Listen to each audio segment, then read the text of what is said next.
So let us now proceed to the third form in corporate liquidation, which is the so-called statement, statement of realization and liquidation. Liquidation. Or simply, our acronym is SORAL. Okay? So again, kapag SORAL, actual selling of non-cash asset, converting it into cash. So pwedeng maka-incur ka ng loss nung binenta mo, or pag swerte, pwedeng nagka-gain ka. Okay? At the same time, pwedeng ikaw ay nagbayad naman ng liability, and that is liquidation. Okay? Kapag nagbebenta ka ng asset, converting the non-cash asset into cash, yan naman ang realization. Okay, now, let me at this point, class, give you a quick note regarding the computation of actual net loss, or kung sinuwerte, actual gain. No? Ibig sabihin, kapag ka nag-file tayo ng bankruptcy, possible, estimate mo na loss tayo. What if lang? Nung nag-actual ka na nagbebenta, which is unusual, maraming gustong bumili higher than the value or the book value. So, possible na actual gain ka pala nung nag-liquidate ka. Okay? Pero normally, kaya pag sa exam ninyo at tinatanong what is the net gain or loss, tapos statement of realization and liquidation, in case lang na nagmamadali kayo, mas malaki ang chance na ang tamang sagot kapag MCQ yan ay net loss. Okay? So, paano i-compute yung net loss? So, we have here the account. Yan. So, una class, tandaan ninyo, the normal balance of asset ay debit. So, ilagay mo muna dito, asset, asset to be realized. Okay? Yung mga assets na ibebenta mo para maging cash. Ulitin ko class para maging cash. Para mas madaling i-distribute. Ngayon, ibig sabihin, hindi kasama dito sa assets na ito yung cash balance. Tandaan yan class Okay? Our acronym here is A to B R. Okay? Assets to be realized, hindi kasama ang cash balance. Next, during the process of liquidation, possible na nagbenta ka ng non-cash asset, pero hindi ka pa binayaran agad ng cash. Example, binenta mo inventory, debit cost of goods sold, credit inventory, pero instead of debiting cash, crediting sales, on account niya binili. Receivable yon. So, ibig sabihin, meron kang additional assets acquired. Okay? Assets acquired. Hindi po ito class, tanggalin natin sa isip natin na nag-liquidate na, bibili pa ng additional inventory. Hindi ganon. Nag-liquidate na, bibili pa ng equipment, gagawa pa ng building. No, hindi ganon. Okay? Ito po yung asset acquired during liquidation na normally receivable. O kaya naman, kung hindi accounts receivable, interest receivable. Di ba? Okay? May interest income ka, may interest receivable. Ayan. So, aside from asset, sa kabila naman, liabilities. So, nandito naman ang tinatawag nating liabilities, to be liquidated. Yung mga babayaran nating liabilities, bank loan, salaries payable, taxes payable, accounts payable, notes payable, etc. Okay? So, ito po, L to BL. Ayan.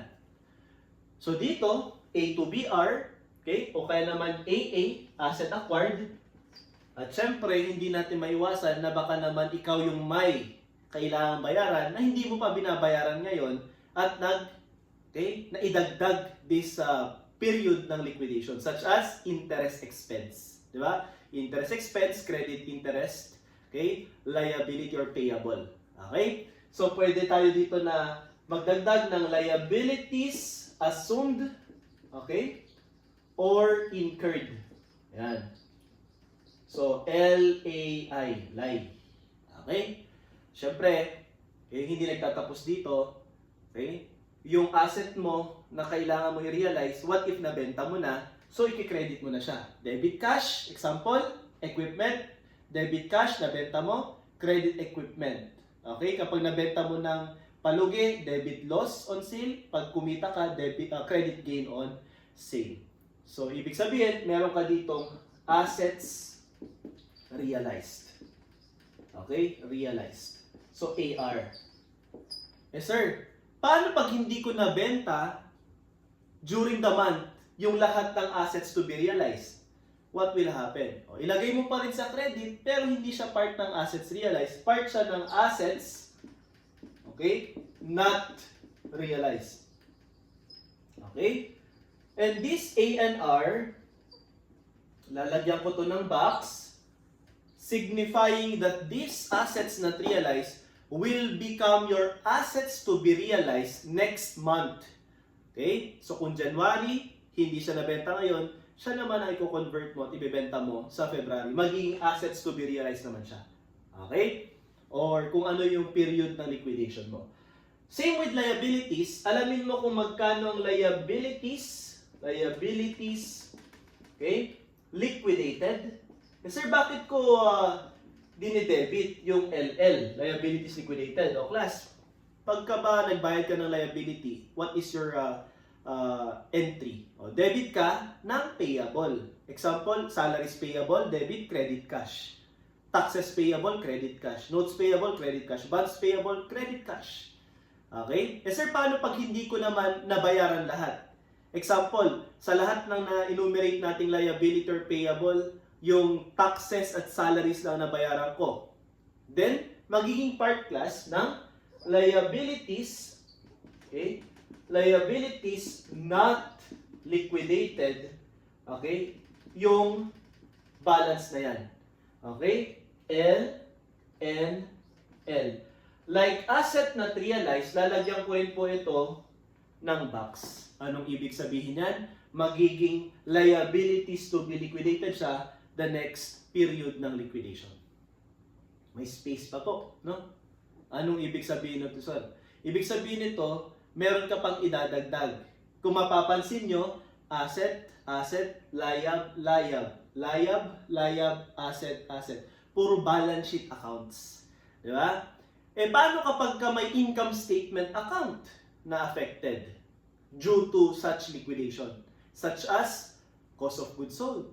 Di ba? Credit inventory. Inventory balance sheet account, real account, cost of goods sold, income statement account, nominal account. Kaya, maglagay ka dito ng supplemental, okay, debit. Yan.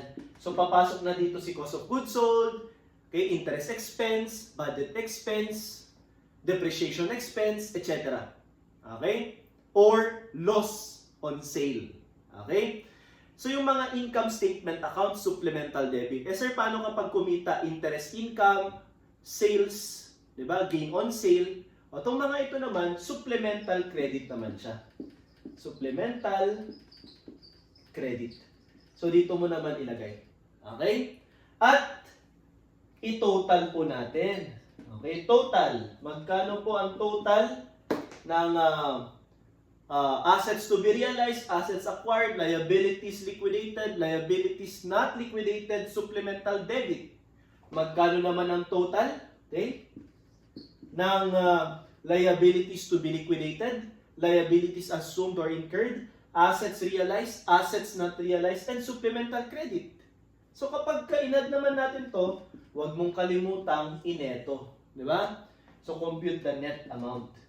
At kung dito ang balance sa debit, ibig sabihin, net loss po tayo. Okay? Kapag dito naman ang balance, ito naman po ay net gain. Bihira po na net gain, normally, net loss. Okay? So, ito, para lang makompute mo yung supplemental debit at ang net gain or net loss. Okay? Pero may mga tinatanong, okay, sa SORAL, maliban sa net gain or net loss na ito, pwedeng tanungin how much is the estate deficit end or the balance of estate deficit. Okay naman, yung hindi mo isinama dito, okay, sa T account, which is cash, di ba? Pwedeng tanungin, magkano naman or how much is the cash balance? Ayan. So kung ganun class, ituloy na natin. Okay? Assuming, no, net loss ang result. Okay? So kung net loss ang result class, ang gagawin mo ay idadagdag mo yan sa tinatawag nating estate deficit. So, second step, you have here the beginning estate deficit. Okay? Dadagdagan mo to, so this is negative kasi nga deficit, di ba? Dadagdagan mo to ng net loss. Okay? Ayan ha. O kaya naman, kukontrahin mo net gain. Okay? So normally, add yan. Okay? Tapos, you will be computing for the ending estate deficit. At negative po yan. Okay? So that's step 2. Computing for the estate deficit end. Okay? Now, yung step 3 natin, okay? Step 3 natin ay to compute, no, for the cash balance. So, ang gagawin mo lang class, itong estate deficit end na ito, dagdagan mo lang ng liabilities, no? Liabilities not liquidated. Yung nilagyan natin ng box kanina, idagdag mo. At bawasan mo rin naman to, okay, ng tinatawag nating assets not realized. Okay? Assets not realized. Yes, sir. Bakit ko po idadagdag yung liabilities not liquidated para makompute ang cash ending balance? The presumption class is that yung liabilities not liquidated, hindi mo pa naibabayad yung pera. So, hawak mo pa. So, nasa iyo pa. Kaya plus. Ito namang asset not realized, kaya siya dinededuct, ang presumption, hindi mo pa siya nako-convert into cash, kaya wala pa sa iyo yung cash. Kaya minus ang effect niya. Then, you have here the cash ending balance. Or, okay, alternatively, pwede pong ganitong diskarte. Quick note ulit, no? Cash beginning plus, okay, receipts, lahat po ng dinebit mo na cash, okay, doon sa transaction, minus disbursement is equivalent to cash ending balance. And we'll illustrate, okay, the concept of SORAL by solving problem. Okay, so this ends our lecture, okay, on concepts of corporate liquidation. Our next topic will be problem solving.